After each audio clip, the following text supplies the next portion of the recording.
how to buy and sell on DEXScreener. So hello guys and welcome back to today's video.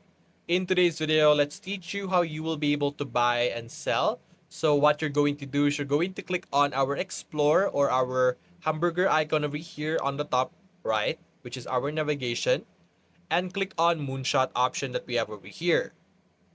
Over here, you will be able to see all kinds of items that you could buy and sell from. So for example, we could select our dancing banana option over here. So let's select dancing banana over here.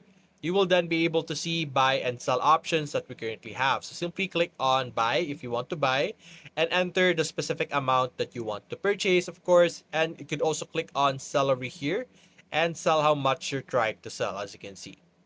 After that, you can easily buy and sell through that method. Now, this method is going to be the same on desktop as well. So simply navigate to your moonshot and simply select the specific token that you want to purchase, and you will be able to buy and sell.